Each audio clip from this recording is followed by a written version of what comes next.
assume he's coming. He's running late. At the Commissioner's request, discuss any item of concern on the regular session agenda of September the 20th, 2016. Anything? Anybody? Item 3. I'm sorry, did you have No, something? nobody had anything. She was just expressing shock. Yay. Item 3, we will discuss the golf ordinance. Okay. Let you, Gerald. We can talk about, Andrew, do you want to just talk about the changes you made in the ordinance, and I can talk about the rates and the consultant's report and what we're trying to do? So you can see that within the ordinance, the old rates are marked out. So any rate that has been changed, I think should show up in blue. At least on my copy, it shows up in blue, but it could be red. Sometimes it changes. But almost all of the rates have been increased. We reduced the number of different types of memberships that we will have, and then included the cart with the membership fees. We also changed the memberships to run from July 1st to June 30th so that it follows the fiscal year. And so, I mean, those are the main things. We just increased the prices for the most part, for the memberships and for the green fees and for the cart fees. And then added tax. Instead of tax being included, it'll be added onto the cost of whatever the sale is. That's good. Are we still doing proration, or do we pull that? The consultant suggested that we do away with proration. We had some discussion about that, and what we proposed in this ordinance is that, Dana, if you can scroll down to second page, we propose that we allow, yeah, right there at the bottom of that page. He also talked about the membership year, which we have is from May to June, or actually June to May. We changed it to match the fiscal year. That was based on his recommendation. I don't know why we didn't have it that way before. Probably just past history. If you scroll down a little bit more, I think it talks about the proration. Oh, there it is. What we think the best thing to do is to allow on the first membership a proration, simply because we don't want somebody to come in, want to buy a membership, and have to turn them away. And so I think, can you go to the next page? Because I think it talks about Yeah, it's on the fourth page. proration. It's above C. Let's see. Next page, bottom. Yeah. There. Yeah, right there. Yeah, right there. Prorating of memberships, all prorating for regular senior memberships be done for one time, with a commitment through the following year. And senior memberships, let's see, what does it say? Senior memberships May not be prorated from regular. Right. So if you have a regular membership and then you turn an age that's eligible for senior, you won't be able to prorate at that point. So you would get the senior price the following year. Yeah, about half of our people that sign up now are paying the monthly ACH premiums payments. So when they sign up, we're gonna sign them up for a 12-month commitment on the payments. So we think that's a good compromise. We were concerned that if we turn people away the first time, they might go buy a membership somewhere else, and we don't want that. So that's one of the few deviations we had from what the consultant suggested. The green fees, as you'll recall, he talked about getting the average, the revenue per pound up. He did not talk about increasing those, but he did talk about charging the sales tax, which we are, that's in there. So these rates, so while the $22 weekday and $26 weekend rate did not go up, before we were backing the sales tax out of that, we're going to charge the full $22 and $26, add the sales tax to it, just like we will the memberships, the cards, and everything else on there. The cards went up $1. That was a recommendation of his. They'll be $14 instead of $13. That seems to be supported. All of these really seem to be supported by the Golf Advisory Board for the most part, especially on things like carts. It's a brand new fleet of carts, so it makes a lot of sense. Sure. The memberships went out. Let's scroll to the memberships so you can see what those changes are. If you'll scroll up a little bit, Dana. Keep going to the next page. The regular membership, again, his recommendation to go from 1,000 to 1,200. We did that. We also offer for the first time, we offer a membership that includes a cart.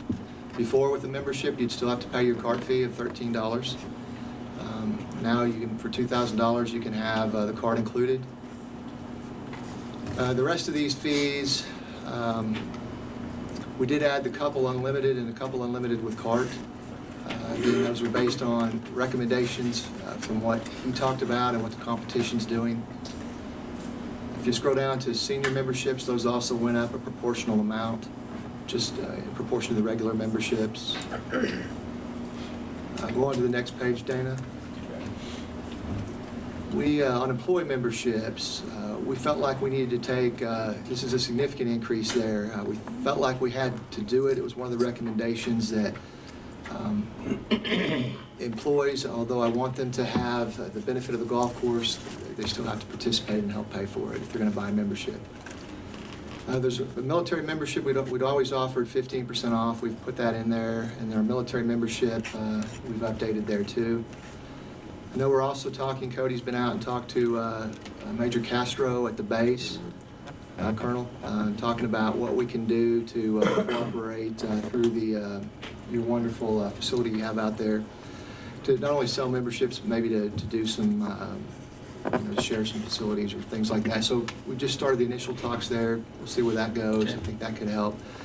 Because we are going to take over, the city's going to take over the operations of the range, the snack bar, and the driving range, well, and the pro shop, those three things.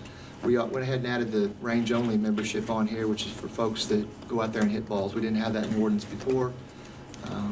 Some people like to do that. We talked about the proration. I think that's about it. Is there anything else in the ordinance? If you scroll down, Dana? So did we essentially just go along with all of his, Yes. almost all of his? The one deviation that I can think of there was the first time proration Right. allowing that, but not after that. What does that do to the net? Well, just some rough numbers, because we want to get this in place, but we're looking at not only the rest of the budget for this year, but we're really looking at next year's budget. Roughly, just first glance at this, we're thinking on green fees, membership, and cards, that will generate an additional $51,000 over the course of a year. We're thinking that the revenue on the three things, the pro shop, the snack bar, and the driving range, is roughly going to be between $200,000 and $230,000. And there'll be expenses that go along with that, but we think that we'll probably be able to net another $50,000 or so from those operations. So roughly that'd be about a $100,000 improvement. Decrease. When will all this go into effect? 30 days after approval. We had it on the study session to discuss last time, but we didn't get to it, so we put it on the study session. It's also on the agenda if you care to consider it for tonight. It'll be 30 days after publication. So roughly around the end of October, November 1st. Okay. Why is the driving range bucket increase not until April 1? You know, Cody and I visited about that. The main reason is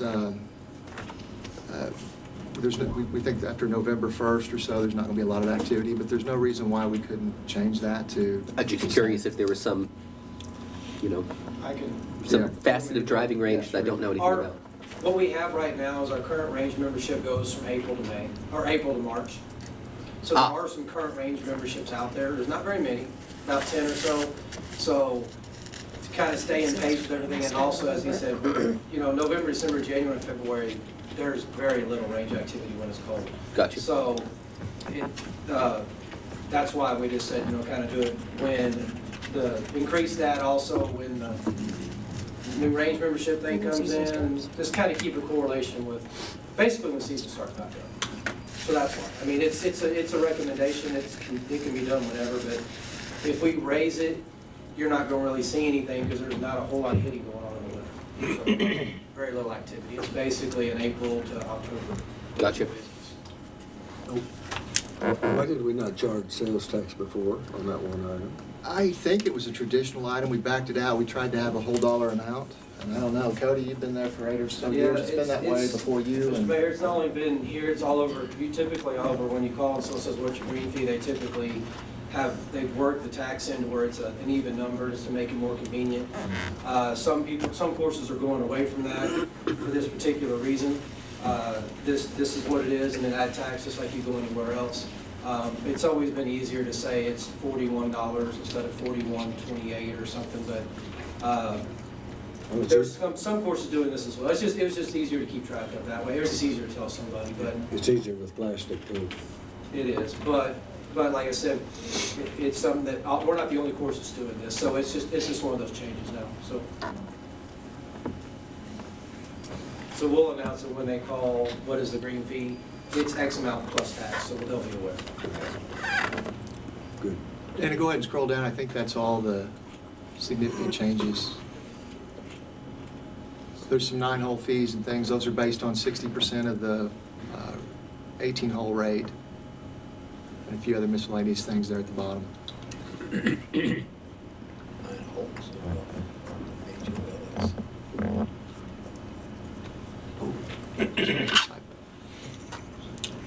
Anything else? I did have one question. Now, you indicated since we're taking over some additional functions out there, we'll have, I assume, have to add some additional staff? No, I don't think we're in a position fiscally to add staff. Well, I say that, we will for the snack bar, yes. We'll be looking at adding part-time staff, probably about 6 part-time staff. They're similar to how Cody runs it now. But the driving range, who's gonna pick up the balls? Cody and I have discussed that. We're going to do it with some of the 7 people we have already. Okay. I think we're going to have to. Mr. Commissioner, we'll also utilize some of our seasonal part-time that we have as well, so we'll make it work. Thank you.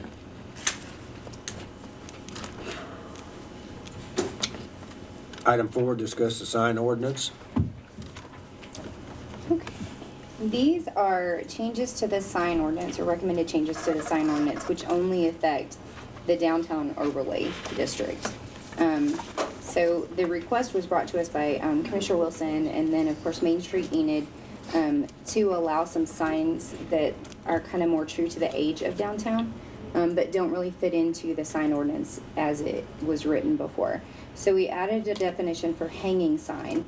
And this would be the signs that you typically see hanging from the awnings. They're just right outside, you know, the doors of usually the doors of the businesses, or they could be hanging from the business, but they're usually perpendicular too, and they're at lower level. So if you're looking down the sidewalk, you would be able to see the names of those businesses.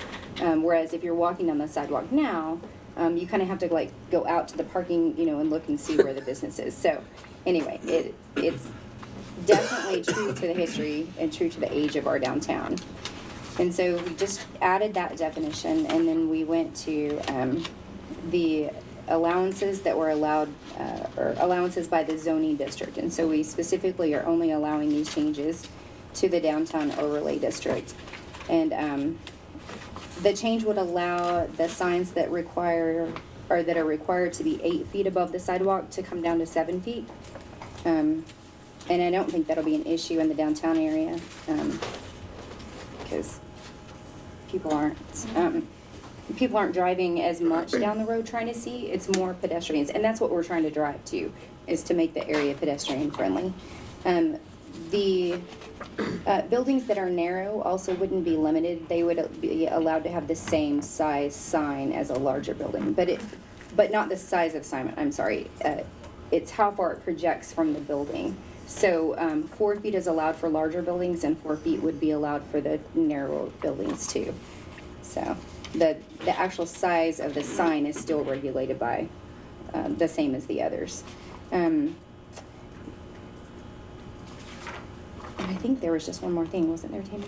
There weren't very many things. Yeah. Tammy, you might give the background on, or Kelly could, on why we're doing this.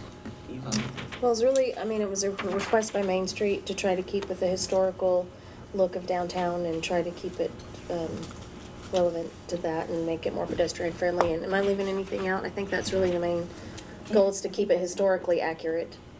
And Kelly has a short presentation. Kelly, if you want to come up and show it, I think it was very good. It shows some of the historical aspects of downtown.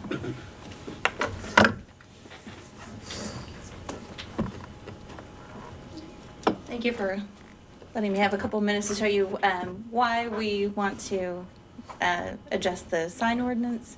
And it's all about, just like what Andrea said and what Tammy said, it's about having our ordinance match our historic district. And what you generally do to decide what should be allowed is you look at your your area's period of significance, which in our case was from 1900 to 1957. And so I grabbed photos from those years, just various, to see what was done then, and that's how you kind of look at what's done now. I think the other thing that was in there is the projecting signs, the ones that stick out perpendicular from the building. They were only allowed on the first floor. That was the other That change. was- Yeah. And you can see when we look through photos that they were not just on the first floor, and so I didn't know why that had that limitation. So with the first floor limit, the 8-foot clearance, and the 2-foot limit on a 25-foot frontage building, it literally just wasn't adding up to it actually working out, besides maybe a 2-foot sign. So this happens to be the downtown kitchen store building, and in 1906 when we had a flood. So it's nice that you allowed them to paint on the side of their building, because that's actually what was done in the past. This is very early 1900s, so you can see. Let me see if my. How's this work? Enid fish and oysters? I'm sure they were fresh. Oh, I'm sure. Yeah, keep on thinking. Yeah. So. The streets look about the same. So we have, again, painted signs on the side. We have projecting signs and signs along the front. Basically, it is recommended also that you have this one. So that's the Wormer Brownlee building. We have the Coca-Cola, the Oxford that burned down. So all of these, they project. They're up on the upper floors. Look at all that. It just, I don't know, I think it Very looks, you of course you don't want so many signs that it looks junky, but Those This are more is- artful. Those are more artful though. Those are cool signs. I know, we need to get back to cool signs too. Again, this is kind of one of the same buildings from the other direction, now this, I wouldn't exactly recommend having a sign that obstructs the view of your other sign, but that's a little bit hard to see this large. But this is Randolph, of course, and we have, they're on various levels. And you have, even today, we have attorneys and offices on upper floors, and to allow more retail and restaurants on the first floors. We have the big Sears, was tall and vertical, which is kind of similar to the 580 coffee sign now. This is Randolph. This big building is where the bike shop is now. Again, the signs that stick out, or even that one right there too. And this is Independence. We have several projecting signs, and then the signs that you read from across the street. Also a wall painted sign. I don't know, that could be attached, but of course I have to throw in some theaters. I know that they are a different type of building of their own, but at the same time they had the greatest signs. That's where Boomerang is. And this building is, Mitchell de Klerk up here, and what was Morrison Flooring down here is Sanford Gold Spot. Sanford Temple. Okay, yes, that's what. So they have this great sign. Look at all these down the line. Ron and I used to look at them. Absolutely. Yeah. I bought my bicycle there. At Otasco? Yep. So $20. 124, 126 South Independence. This was a Scribner's. Klein Smith, yeah, where Scribner's and the Felt Bird and Dr. Van Hooser's building. Klein Smith was the furniture store. Mm-hmm. Yep. Trade with the boys. I can go back through these if you want to reminisce longer. Because I'm rushing through, sorry. Again, another theater. I wanted to show that we did have neon. I hear Chris Bauer. Yeah, thumbs up from Chris Bauer. That's the gaslight Yeah. there, right? That's where the gaslight is. We had neon over here besides the theaters. So I would like to maybe visit that if someone has a neon sign and request then I would like to show that it was done during our period of significance. So to have signage for the pedestrians and signage for drivers, that's the goal. So, and a lot of times, this type of signage was done with gold leaf on the windows. Blue Jays Barbershop has lettering similar to that. This is not Enid, this is Eureka Springs, but I happened to take pictures of some of their projecting signs and hanging signs. It's a lot easier when you're walking up and down the sidewalk. Yeah, you can see that there's a store up ahead, that there's something there worth walking to, an experience to be had, or things to buy, things to look at. And this I grabbed from the ADA. We did check with Chris with ADA on this, and the clearance would be 7 feet. I didn't think there was a reason for it to be 8 feet when ADA says 7. So going with what is historic and making sure it's safe with ADA standards of today. This was about 1970, so going outside of the years I said, but because of the signage and because no one had covered up the unsightly bricks with sheet metal yet, this actually looks more historic than 1970 probably. Car people tell me this is 1970. That's how you date photos, is by the cars. So this has a feeling of it being more historic, and that is the reason you allow signage that was appropriate back in the day, so that you have that feeling again when you're walking down the street. Currently, you want to have the feeling again of it being historic. Any questions? Predates me. It was a cool store. Cool. It's fun to look at all those old pictures. Thank you. Is the ordinance gonna make it easier? Oh, for downtown, for sure. Yeah. Yeah. Mayor, one thing, while we're talking about the sign orders, I don't have any problem with any of this, but I would like to see us allow, on a temporary basis, inflatable signs. No, I'm serious.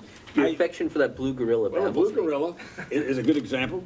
And then, here this afternoon, I was driving down Garrett, and there's an inflatable cow out in front of Chick-fil-A. I don't know whether it's still there or whether the code's already pounced on them, but they had an inflatable cow out there, Make a note. which I thought was kind of cute. I like it. And, when Billy Sims came to town, we had an inflatable Billy out in front of there, I think, for about an hour or two before code got him.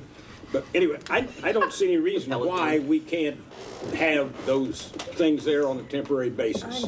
If they want to do it for, I wouldn't want it out there all the time, but to me, there should be an allowance for them doing that on a temporary basis. And I'd like to see us add that back to the sign ordinance. We can add that. Our intent's to come back with this probably at the next meeting, and if Well, I don't know if anybody else likes it or Have not. support I for think that, that's a fine certainly. idea. As long as there's a durational limit. Yeah, I mean, I- not more than a couple days a quarter. Well, or, maybe a week, they can have it up there for a week and then take it down or something. I don't, to me. Some kind of it should- durational limit. Yeah, there should be a duration. I don't want a limit. I agree. temporary sign to live on the roof of Right. the No, car I dealership. agree entirely with that. I just think there should be an allowance for it because I really like them. I like them too. They kind of, they make me smile. They're different. Yeah. I don't have a problem with it. Ah, that's a great idea. but only for a short duration. Also a good idea. Only for a short duration. You'll have 6 different opinions here in short duration. No doubt. Rotate the effigy. Okay, we'll see if we can Got that, Andrew? put something in there. Yep. Anything else? Item 5, discuss the sales and use tax ordinances. Okay. This one is super easy. The only thing we're doing here is we're adding the new 3/4 cent sales tax, and we're extending the 1/4 cent sales tax, which will begin April 1st of next year. And then I've put language in the use tax ordinance so that it won't ever have to be updated again. It just says that whatever the prevailing sales tax is, or sales tax rate is in Enid, then the use tax is that amount as well. I mean, I don't think we collect a whole lot of use tax, but hopefully one day we will. So, but we need to get those in there and get this signed and sent to the Oklahoma Tax Commission so they can give notice so that the 3/4 cent sales tax can take effect January 1st. In this ordinance is the hotel tax, and I think we asked this question before. Is that 8% really the most we can do? And I've looked at a couple of my hotel bills lately, and it seems like it typically will run up to 15%. Some other cities do charge I different wonder if that would amounts. benefit our convention bureau if we could designate a little more money out of that. It certainly would, and that can be. Does anybody think that would hurt our hotel business, or I think we, pass on God, I don't tax? know. But I don't know how it would impact us. I know we probably want to bring Marcy, maybe have her come to a study session or just visit with you. She had an idea, and I think she talked to Brent about it too, with RV parks, possibly Brent's talked about it before. I don't know if we've had a chance to research what we have to see if it even applies to RV parks, but we think a lot of people are staying in RV parks now. But you may be right, Dr. Van Hooser, on the 8% sales taxes on top of that. It makes it 16.35, or I guess in the future, 9.1 plus 8, 17.1. She thinks, I've heard her say before, that's kind of It's a lot. at the upper limit. Yeah. I think for the state of Oklahoma, when you add them together, we're pretty close. I don't think that we're the top. And there have been some hotel taxes increased lately in other cities, but they were already below ours. I know Ardmore I guess it's probably been about a year ago now, Ardmore increased theirs, but they were already below. The difference with ours is we split it with the county. And so we don't see nearly as much as, as other cities might, with that same percentage. But it would go to an election, so I think it was done that way to get the bill, it was. to get it passed. It was. And it- Or at least that's my understanding, yeah. That's exactly right. so we can't modify that in this ordinance anyway. No, it has to go to an election first. All right, well, never mind.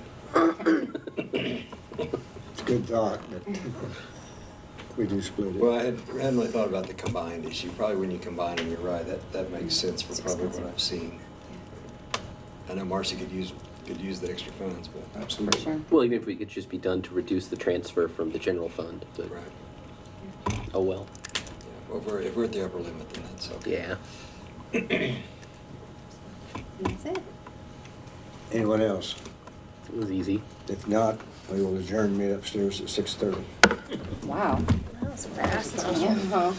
Should argue Take more. it down.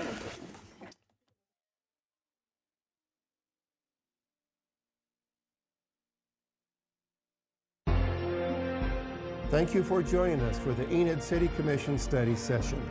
If you have any questions or comments, visit our website at enid.org.